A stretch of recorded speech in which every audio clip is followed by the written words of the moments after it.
Do you want a sweet little project? Let's make a mini ice cream cart using upcycled food packaging.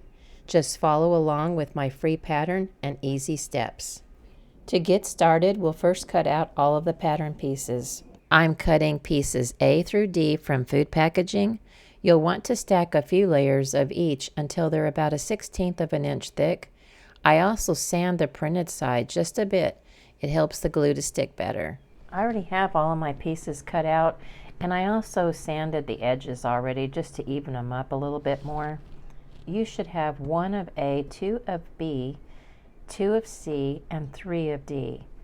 And on B and D, we also need to make some holes.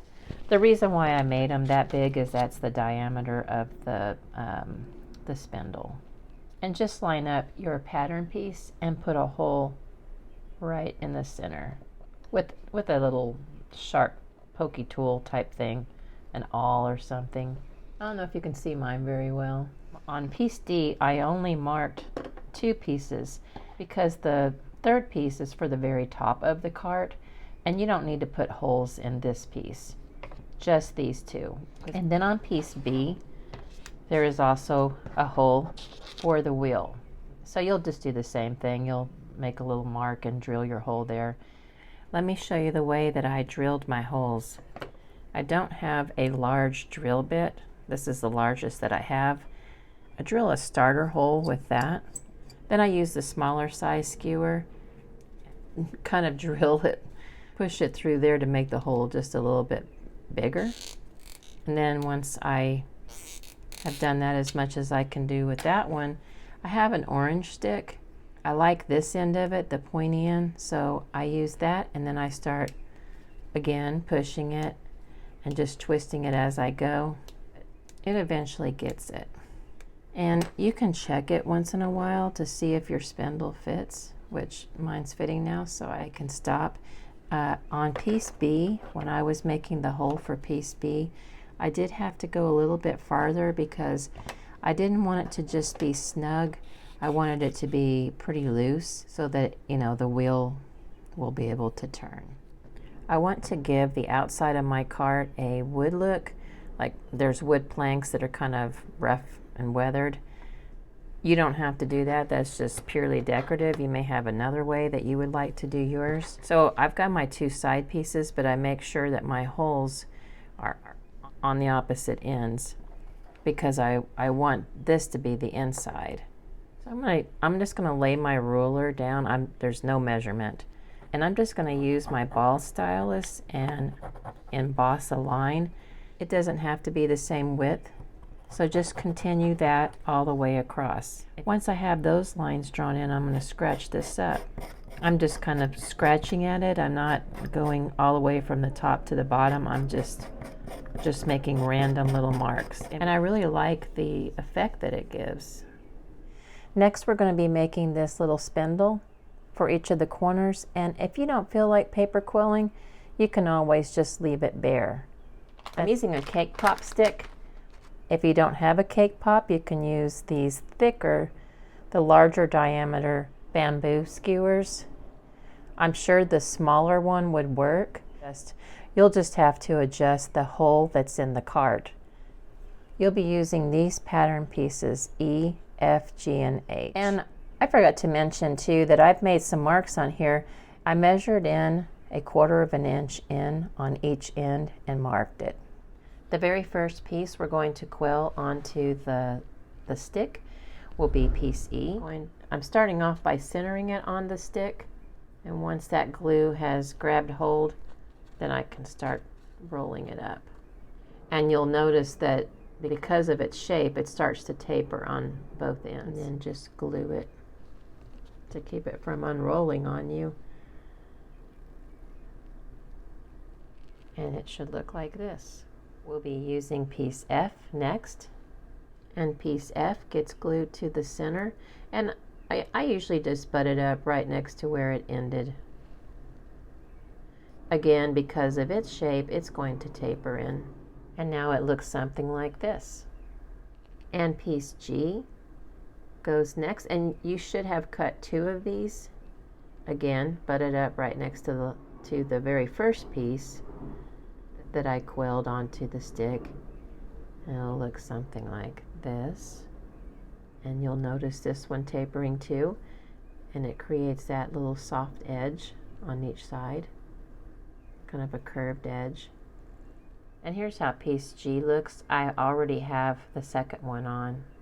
In piece H, you should have 2 of these, and we'll be gluing these onto the ends right under the mark that we made, the 1/4 inch mark. And here's how piece H looks. I already put the second one on. Now I'm ready to start assembling the body of the cart. And the first piece we're going to use is piece C. We're going to glue it on the outside of piece A. Not on top, but on the outside. So I'm putting the glue on piece A. And I'm going to face my cereal box to the inside. I used a small corrugated cardboard for piece A, and then I put a piece of cardstock over the outside. So you can really use whatever you would like to create these pieces. It could be wood, mat board, different types of food packaging. Just as long as the final piece is a 1/16 of an inch thick, and that way all the pattern pieces will fit together properly. Now we're going to glue the side on and make sure that the holes are facing down, because A is the bottom of the cart. And this time I'm going to put glue on the edge of A and C. And here's the body of the cart, and you can check to make sure that your hole for the wheel still turns. I'm going to base coat all of the pieces and the spindles with this golden sunset from Apple Barrel. If you don't want your cart to look like wood planks, you can always maybe add some decorative trim, just however you feel like decorating the outside. This gold has really become a favorite of mine to use as a base coat before I add the brown. I think it gives a nice rich deep wood tone. And now I've just been giving everything a wash with this burnt umber mixed with some water, and that really makes it look like wood now. You could probably, if you weren't doing the wood, put the whole cart together and paint it however you like, but I wanted to do it this way because it's easier for me to put the wood grain in, especially on the spindles. And I'm going to glue piece D, that is the countertop, onto it. I made some marks on the back. That's optional if you're good with eyeballing. And I'm just going to center this on the countertop. So there will be like an 1/8 inch lip all the way around. And I'm going to glue each one of these spindles into these holes. And I drilled my hole where my spindles fit pretty snugly. They could be looser, but I thought that would help hold them too. I'm going to go ahead and push the top on, but I can always add glue after I've pushed it through the hole. I forgot to record myself painting and putting this piece together, but I used piece M and N for this one. I glued piece N onto the side of piece M. And this piece is going to glue onto the top part of the cart. I put some marks for myself because I need them. And I'm just going to match it up or leave about an 1/8 of an inch lip on each side. I'm also going to put a little bit of glue around each one of these posts. And now we're going to glue the top on. And again, I have some marks I've measured in an 1/8 of an inch to create that little lip. The only thing left of the construction of the cart is the wheels. Using these pattern pieces, you'll need 3 layers of each per wheel. Then I painted them to match the cart. Go ahead and cut your cake pop sticks the length of the guide. And then I took a piece of paper, a strip of paper that was an 1/8 of an inch wide, and I believe it was about 5 or 5.5 inches long.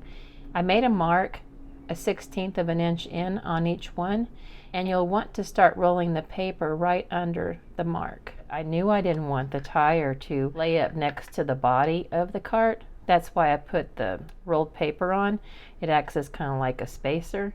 If I glued my paper strip onto both ends, I wouldn't be able to run that through. So I had to leave this open but I still wanted this one to have the spacer. To get the rolled paper here, I just rolled it around the cake pop stick, and then I put my cake pop stick through the wheel, and I put glue on the wheel, not the rolled circle. That would be kind of messy, I think, and you might accidentally get it on to the cake pop stick. And that way you'll be for sure that it's completely lined up correctly.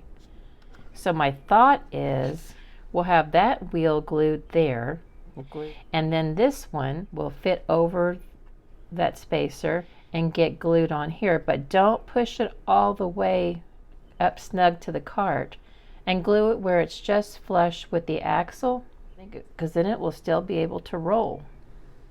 And then to cover up this section, the little inner section of the wheel, I rolled some more paper, and I made I don't know what you want to call that, and painted the same way, and I think it looks pretty good, that color.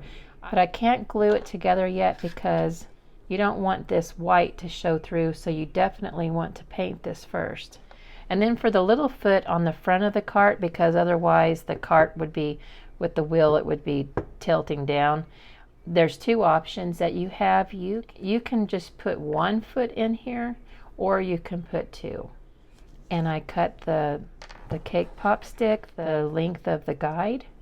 I'm using piece K and L. I make a mark 1/4 of an inch in on one end, and I line up piece K and roll it onto the stick, and then I add L right under it. For the handle, I cut 4 pieces of each side of the handle, and I glued a cake pop stick in between and then glued it onto the cart. And I noticed that the handle will look good whether you have it right side up or upside down. It doesn't really matter. Using piece O, we're going to create the freezer tray where the ice cream will be stored. And I'm also softening the edges and kind of rounding them up a little bit. To create the ice cream buckets, I'm wrapping a strip of 1/8 inch wide paper around my quilling tool. I made 6 of them. I'm painting the freezer tray gray, and I also used some metallic gray and sponged it on. And for the ice cream buckets, I'm using an off-white. Then I just evenly spaced out my buckets and glued them onto the freezer tray. I'm adding little blobs of glue here and there and also around the ice cream buckets. And I'm hoping to create frost by shaking some of this white craft sand over the glue and then shaking off the extra. I think it did make it look kind of frosty. To make the ice cream, I'm using toilet paper. It's a fun little challenge to see what I can do with things that I already have around the house if you didn't have clay, but if you prefer air dry clay or even polymer clay would work just as well. I'm putting a little bit of bunched up paper in each hole just to help with shrinkage. And then I cover the paper with some glue, and then I start adding the wet toilet paper. Mine was actually a little bit too wet. I used a heat gun to dry mine quickly and also painted a layer of Mod Podge on the bottom of the tray to cut down on the warping. I did let it dry overnight, and then I painted the ice cream colors, and I added little signs to be the names of the ice cream. I used this piece to create the glass around the ice cream buckets, and these lines are the score lines. Once I scored it, I just folded it gently into shape. I used piece P to create the shelf on top of the glass and just painted it to match the cart. And you can decorate the glass however you prefer. I used the pattern to create the cup, and you can use whatever paper that you prefer. To create the ice cream cones, I noticed my paper towels had a texture on them that reminded me of a waffle texture, especially in this scale. So I just put some glue on some of it and folded it over. And I use a little bit of chalk pastel. First I start with the light color, and then I add a little bit of the dark. It's just really random. And then I cut out some circles from that, and I fold them into that cone shape and glue them together. And once they're dry, I paint them with Mod Podge. I noticed the Mod Podge makes them look shiny and a little bit thinner for some reason. My chocolate mint chip ice cream looks a little bit strange sitting on top like that. I probably should have sanded it down a little bit before I glued them together. Oh, and you've got to have some sprinkles. and definitely some chocolate and caramel sauce. Oh, and an ice cream scoop too. Otherwise, how will they serve the ice cream? I added some little door cabinets just in case maybe it was for extra supplies or maybe they have extra frozen treats in there. This little cart was so much fun to make, especially all of the little details. If you make one yourself, I'd love to see it. Tag me on Instagram so I can check it out. Thanks for watching, and I'll see you next time.